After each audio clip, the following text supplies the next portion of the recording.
시청자 여러분 안녕하십니까? 영하 30도의 강추위에도 겨울 농사를 가능하게 한 난방기가 있어 눈길을 끌고 있는데요. 이 해당 기기를 개발한 국내 중소기업 에코파트너즈의 전춘식 회장 모시고 이야기 나눠보겠습니다. 안녕하세요.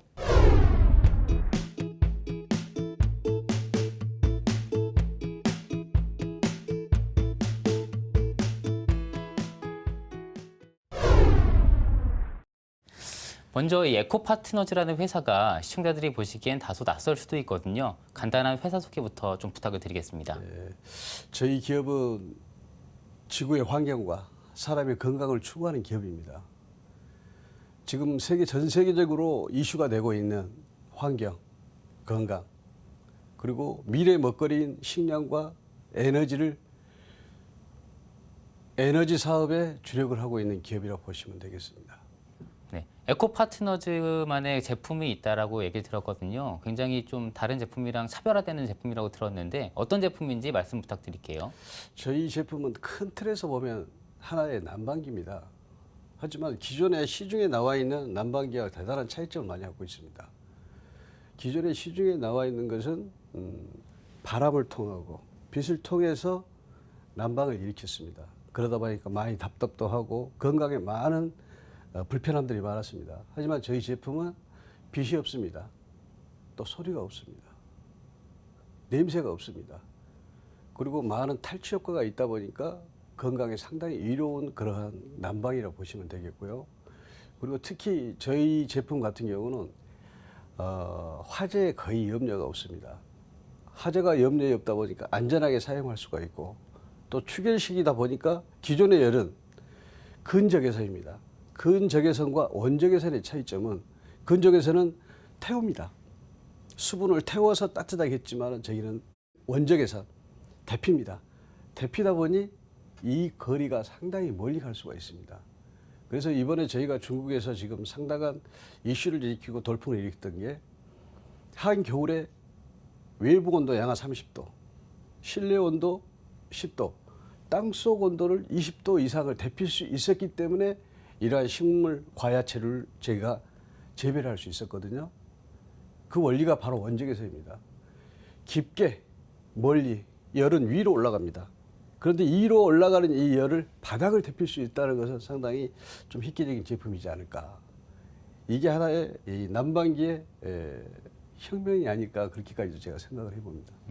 이게 그 에코파트너즈만의 그 독자 기술로 개발된 제품인가요? 굳이 또 꼭 그렇다고 보기는 그렇고요. 하나의 융합이라 보시면 됩니다.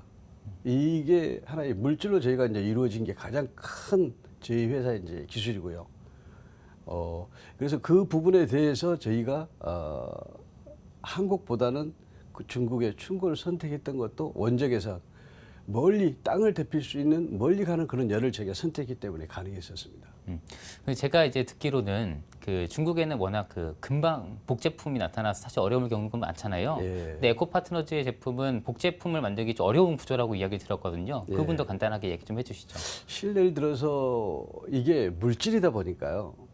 물질은 우리 수많은 이 물질의 가장 큰 것은 돌에서 돌에서 저희가 추출을 합니다. 돌에서 추출하는데 수많은 물질이 배합이 돼서 이 물질에 사람한테 인체에 좋은 그리고 음이온부터 시작해서 원적외선 이런 것을 이 물질로 축출을 해서 저희가 알루미늄 판상 위에 코팅을 합니다.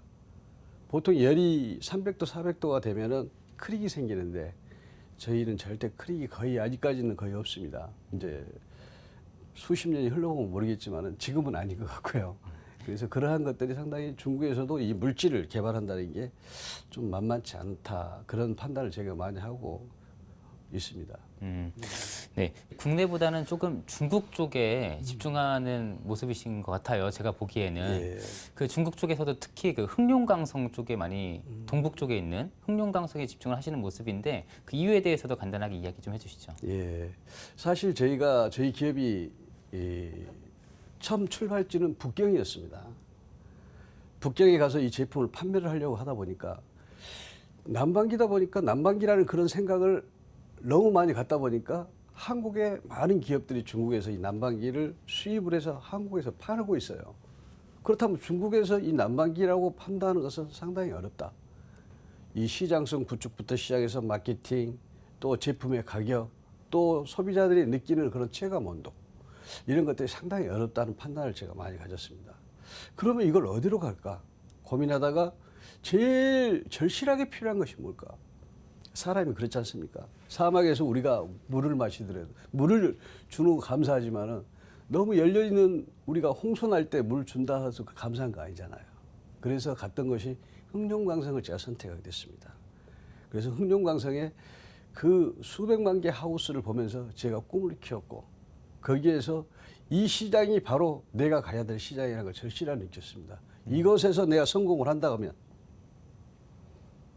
중국, 러시아, 외몽골, 내몽골, 일본 이 한국으로 가는 발판을 여고 흑룡강성에서 깃발을 내가 제대로 꼽아야 되겠다. 그런 생각을 가지고 흑룡강성 진출하게 됐었습니다. 그 아까 제가 이제 서두에도 이야기를 했지만 그 흑룡강성이 한겨울에는 영하 30도에 달하는 추위 때문에 사실 비닐하우스가 있어도 겨울 농사가 굉장히 어렵다, 예. 사실상 불가능하다 이런 이야기를 들었었는데요. 이 에코파트너즈의 기기를 활용해서 농사가 가능해졌다고 얘기를 하셨는데 혹시 비결이 있나요? 예, 처음에 제가 이제 흑룡강성을 가서 정말 어렵게 HIT 공대그룹, 하얼빈 공대그룹이라고 있습니다. 그 공대그룹은 세계 10위권 안에 드는 굉장히 큰 공대그룹에서 중국에서는 여기에서 그 로봇을 만들고 또 그 전자 로봇 있지 않습니까? 인공위성을 만드는 그런 큰 우리나라처럼 이제 카이스트 같은 그런 기업입니다. 그래서 거기서 우연찮게 회장님을 제가 뵙게 됐습니다. 물론 우연찮게는 아니지만 꼭 그분을 만나서 내가 이 사업을 꼭 해야 되겠다는 어떤 절실함 때문에 제가 만났습니다. 그런데 이분이 이제 상당히 저희 기업을 호의적으로 보셨습니다. 호의적으로 보시면서 저한테 미션을 하나 주시더라고요. 그때는 이제 전략적으로 이제 합작을 하자 해서 저희가 이제 중국 진출에 교두보를 이분을 통해서 만들어 보자. 미션을 주시는 거예요. 흑룡강성에는 그 당시에는 저는 몰랐죠. 수백만 개 하우스가 비닐하우스가 있는데 이걸 여기에서 이분은 장난으로 저한테 얘기를 하셨대요. 나중에 물어보니까 포도만 잘할 수 있게 만든다고 하면 이 수백만 개 하우스에 우리 광해일기를 설치하면 이건 대박입니다. 이거 가능합니까? 묻더라고요. 그래서 내가 굉장히 경솔했습니다. 그분한테 가능합니다. 그랬더니 이분이 그리고 나서 한 달 후에 제가 하얼빈을 찾아갔어요. 하얼빈을 찾아갔는데 제가 그때는 9월 달이었습니다. 9월 28일 날 제가 장대성 회장하고 전략적 합작을 하고 한 달 후에 한 10월 말쯤 갔는데 9월 달에는 옷을 그렇게 따뜻하게 안 입고 왔는데 10월 달에 나는 그렇게 추울 줄은 모르고 얼어 죽는 줄 알았어요. 너무 추운 거예요. 그런데 하우스를 하얼빈에서 따칭시라는 곳이 대경시라고 있습니다. 거기에 가면은 포도 농장만 한 30만 개가 있어요. 거기 하나를 저한테 지정을 해주시는 거예요. 여기에서 포도만 만약에 생산이 된다고 하면 이 흑룡강성에 수백만 개의 하우스, 동절기에 놀고 있는 하우스를 무조건 성공이다. 그래서 이제 그 하우스를 선택된 데를 갔더니 제가 판단 미스였습니다. 그냥 열정만 가지고 가능하다고 얘기를 했는데 세상에 영하 30도 그 하우스가 얼마나 춥습니까? 겨울 되면은 2m 정도까지 옵니다. 하얼빈은 계속 추위가 전부되니까요. 내가 너무 경솔했다 해가지고 했는데 거기에서 제가 포도를 키워냈습니다. 한겨울에. 어떻게 키워냈는지 그 말씀을 잠깐 내가 드리는 게 좋을 것 같아서 말씀을 드리겠습니다. 사실 이제 굉장히 저는 당황할 거 아니겠습니까? 여기서 우리 광해일기를 아무리 튄다 해도. 그런데 이분을 만나기가 정말 어려운데 이분 앞에서 내가 큰 소리를 쳤기 때문에 나는 여기서 무조건 해야 돼. 절체절명의 위기에 있는 거예요. 그래서 거기에서 우리 중국 직원들하고 밤을 샜습니다. 광해일기를 틀어놓고. 땅속이 안 데펴지는 거예요. 아무리 해도. 추우니까 빼갈도 마셔가면서 그 현장을 지키는 겁니다. 근데 보니까 어느 날 땅이 이렇게 움직이는 거예요. 왜 움직이지? 봤더니 벌레가 살아서 움직이더라고요. 벌레가 산다고 하는 것은 이것은 가능성이 있겠다. 거기에서 제가 0.01%의 확률을 가지고 포도를 키워서 오늘날 같이 이런 중국에서 제가 흥정화에서 대접받을 수 있는 이런 길목을 만들었던 것 같습니다. 그때 제가 느꼈던 건 어떤 거냐면 절실했습니다. 정말 절실했기 때문에 나는 포도를 키워냈다고 생각합니다. 이것은 굉장히 큰 이슈였었어요. 예. 그렇군요. 사실 이렇게 말씀하시는 거, 이야기하시는 걸 들어보니까 중국 시장에 대한 가능성을 굉장히 크게 보시고 계시는 것 같아요. 그 중국 시장에 대한 가능성 좀 어떻게 보고 계십니까? 사실 아직까지는 저희가 제품을 중국 많은 시장에 팔아보진 않았습니다. 오로지 중국에서 가장 필요한 흑룡강성이 지금 2015년부터 화석연료를 전면 금지를 시키다 보니까 굉장히 피폐가 되어 있습니다. 그래서 국가 지원책으로 흥정광성에 어마어마한 자금책이 내려왔습니다. 그 자금책이 뭐냐면 이 죽어있는 하우스를 살려서 왜 석탄을 못 되게 하다 보니까 그 수백만 個 하우스가 놀고 있습니다. 그래서 이 하우스를 키울 수 있다고 한다면 상당한 부가가치가 있겠다. 흥룡강성은 동절기에는 상추값이 소고기값보다 더 비쌉니다. 그래서 여기에서 과야채류를 생산해낸다면 대단하겠다. 그래서 저희가 흥룡강성을 선택을 했었고요. 그리고 중국이라는 곳은 그렇다고 봅니다. 우리나라에 많은 분들이 중국 가서 실패를 하고 힘들고 그렇다는 얘기를 많이 하지 않습니까? 그것은 뭐냐면 가지고 올 것만 생각하니까 그렇습니다. 줄 걸 생각하는 기업이라고 한다면 중국에서 절대 실패 안 합니다. 그 광활한 곳에서 얼마나 줄 게 많은데 그 주다 보면 얻을 게 너무 많습니다. 저는 중국에다가 남방기를 팔아본 적이 없습니다. 환경을 팔았습니다. 건강을 팔았습니다. 흥룡강성의 그 수백만 개 하우스에 놀고 있는 하우스에 이제 흥룡강성 최초로 이모작을 저희가 돌입을 해서 들어갔습니다. 그리고 석탄을 대체할 수 있는 물질을 아직까 개발을 못해서 이 하우스가 놀고 있습니다. 그런데 그 하우스에 저희가 석탄을 대체할 수 유일한 물질이 우리 제품입니다. 그래서 다른 어떤 시장보다도 흥룡강성에서 이 시장을 제대로 제가 준비가 된다고 하면 국가 정책부터 지금 국가 정책하고 많이 얘기가 상당히 많이 근접하게 됐습니다. 그래서 이러한 부분들을 놓고 저희가 중국 시장은 다른 시장은 나는 내 눈에는 안 들어옵니다. 흥룡강성이 이 시장만 제가 잘 구축한다면 중국 시장은 국민들이 먼저 알아줄 거라 그렇게 제가 판단합니다. 굉장히 많이 공을 들이고 계신 것 같은데 중국 시장 반응은 좀 어떻습니까? 생각해 보십시오. 수백만 개 그 놀고 있는 하우스가 어느 날 갑자기 이모작으로 바뀌고 그 쾌적한 환경, 석탄으로 뗐을 때는 그 하우스 안에 들어가서 따먹지도 못했는데 저희 광해열기를 설치하고 이게 광해열기만 설치해서 된다는 게 아니거든요. 저희 회사에서는 이제 에코 시스템이라는 게 있습니다. 위에서는 빛, 열이죠. 열과 빛. 이 밤에는 이 햇빛이 없다 보니까 빛을 또 만들어줘야 됩니다. 그래서 LED, 식물에 적합한 LED, 그리고 바닥에는 유기농 비료. 이러한 세 개가 저희 회사에서는 그러니까는 저희 회사가 두 개가 있습니다. 여기 들어가는 회사가 에코텍하고 파트너즈하고 두 개가 있는데 여기에서 이걸 가지고 흥룡강성에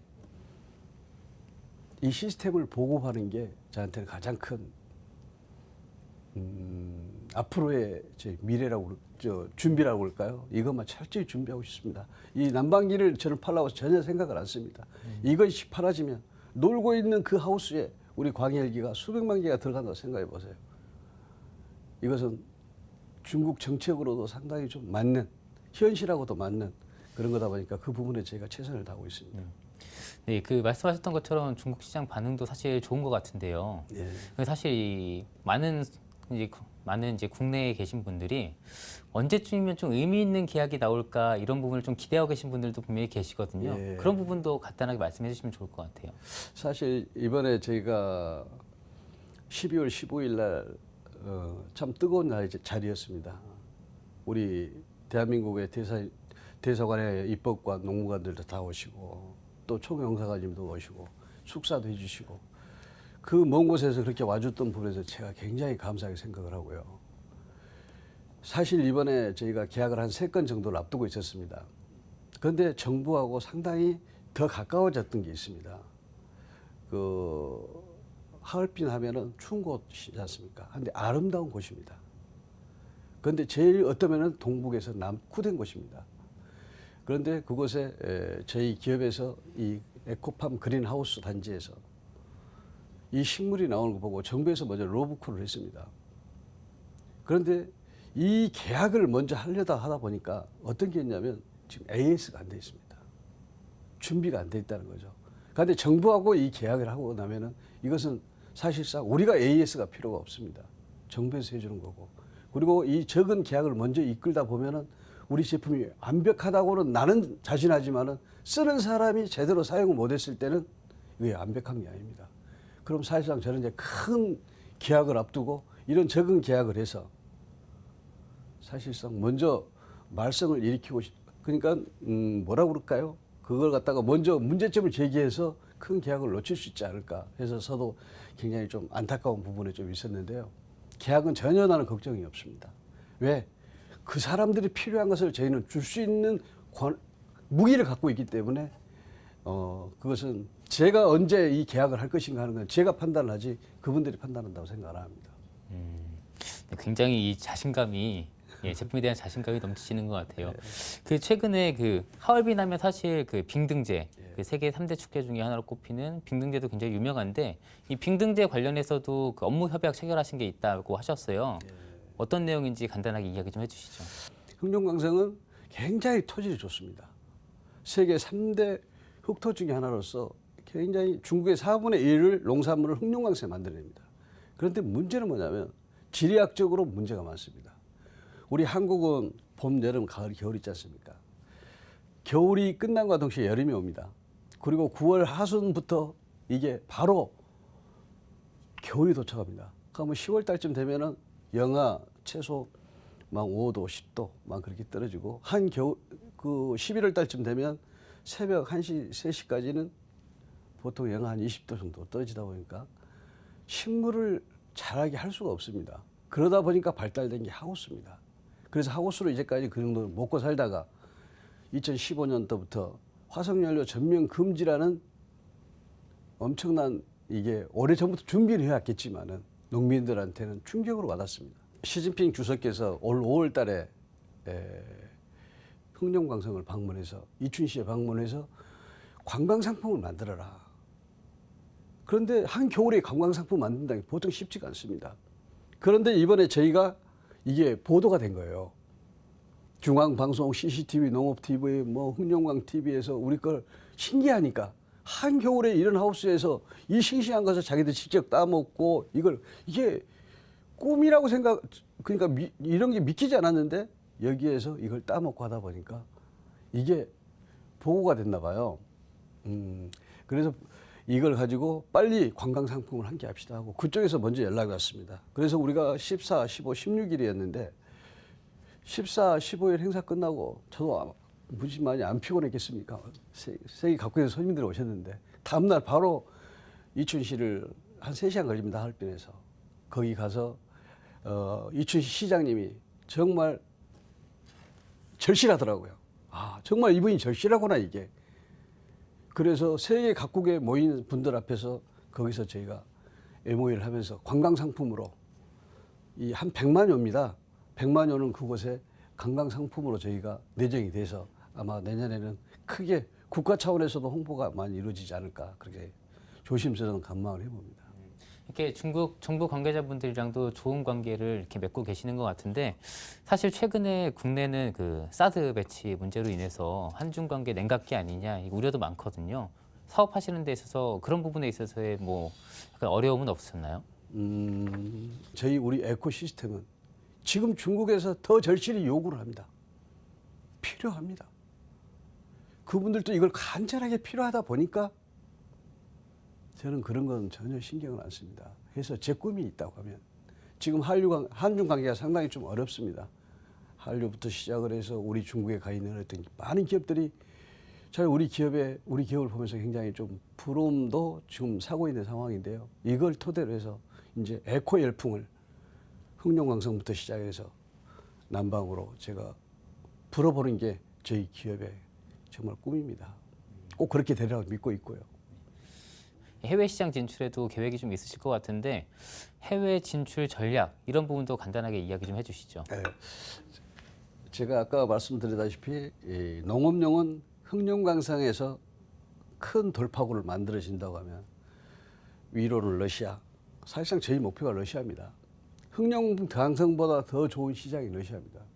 그리고 위쪽으로는 좌측의 위쪽으로는 외몽골, 내몽골, 그리고 밑으로는 중국의 남방, 일본, 한국. 여기에서 성공을 한다고 하면은 러시아에 가는 것은 시간 문제라 보고 있고요. 러시아를 통해서 유럽으로 가는 길목을 제가 지금 실크로드 같이 그렇게 지금 평정하고 가고 있습니다. 그런데 두 번째는 제일 큰 시장이 어디냐? 북유럽 시장입니다. 거기는 단열이 잘 되어 있습니다. 그런데 저희 제품을 거기다 사실상 세계 각국에 저희 제품이 그러니까는 이제 실질적으로 판매한 게 아니라 샘플로 안 들어가 본 데가 거의 없습니다. 그래서 두 번째 시장이 저한테는 가장 큰 게 유럽 시장입니다. 유럽, 특히 북미, 추운 곳. 거기는 굉장히 어떤 건강 쪽으로 비싸게도 팔 수 있어요. 그래서 그런 전략이 제가 충분히 수립이 되어 있고요. 그리고 남미 하면 더운 곳 아닙니까? 더운 곳인데 저희가 콜롬비아에는 계약이 되어 있고요. 이것을 오픈을 안 하는 이유는 저희가 아직까지 준비가 안 돼 있다 보니까 그래서 지금 이번에 미국을 갔다 와서 한 3월 달쯤은 제가 바로 또 콜롬비아를 들어가야 됩니다. 지금 콜롬비아 보고타 같은 경우는 해발 우리나라의 그 백두산 고지 있지 않습니까? 그 정도 고지다 보니까 난방이 없습니다. 왜 난방이 없냐면 산소가 부족하기 때문에. 산소가 부족해서 난방을 이제까지 못 쓰고 있었는데 저희는 거의 산소를 태우지 않는 난방이다 보니까 그래서 거기에 알카타라는 굉장히 큰 전자 그리고 건축 회사가 있습니다. 그 회사하고 1년 전에 제가 이제 그 계약을 해서 아마 그쪽에 저희 신제품이 나오면 상당한 수량이 아마 남미 쪽에서 계약이 이루어지지 않을까 조심스럽게 관망도 해보고요. 이것은 미래가 아니라 현실입니다. 그래서 이걸 하나의 난방이 아니라 건강을 세계에 수출하는 기업, 환경을 수출하는 기업, 에너지를 수출하는 그러한 기업으로 제가 우리 회사의 미래를 그리고 가치를 팔고 싶습니다. 네, 이렇게 의미 있는 매출이 발생을 하다 보면 아무래도 주변에서 상장에 대한 기대감도 굉장히 높을 것 같거든요. 이 상장에 대한 계획이 있으시다면 간단하게 이야기 좀 부탁을 드리겠습니다. 저는 이제 그렇게 생각을 합니다. 기업이 올해 사실상 저도 굉장히 고민을 많이 했어요. 이번에 저희가 이 계약권을 타서 좀 알려서 또 저희 회사 투자하신 분들도 있고 그러시지 않겠습니까? 그분들에게 뭔가를 좀 제대로 보여주고 싶다 하는 그런 어떤 충동 또 정말 이 기업의 어떤 가치를 갖다가 이분들한테 보여주고 싶다. 그런 게 상당히 강했었어요. 그러다가 어느 날 갑자기 제가 이번 행사하기 전에부터 어떤 생각이 들었냐면 기업의 가치라는 것은 미래의 현금 동원력을 만들 수 있는 기업이 되지 않고서는 안 된다고 봅니다. 올해 우리가 1,000억을 매출 올렸습니다. 수익도 올렸고요. 그런데 내년에 줄어든다면 그것은 장사꾼밖에 안 되는 회사라고 저는 판단합니다. 그래서 저는 미래의 이 먹거리를 선택을 했고 지금 흑룡강성에 그 놀고 있는 그 수만 개 하우스를 빨리 저는 인발하고 싶어요. 그래서 거기에서 저희 제품이 쏟아져서 먼저 여기에 쏟아진다 한다면 세계 어디에다가 저희가 제품을 내놓는다 하더라도 전혀 문제가 없다고 판단합니다. 지금까지 에코파트너즈의 전춘식 회장과 이야기 나눴습니다. 시청해주신 여러분 고맙습니다.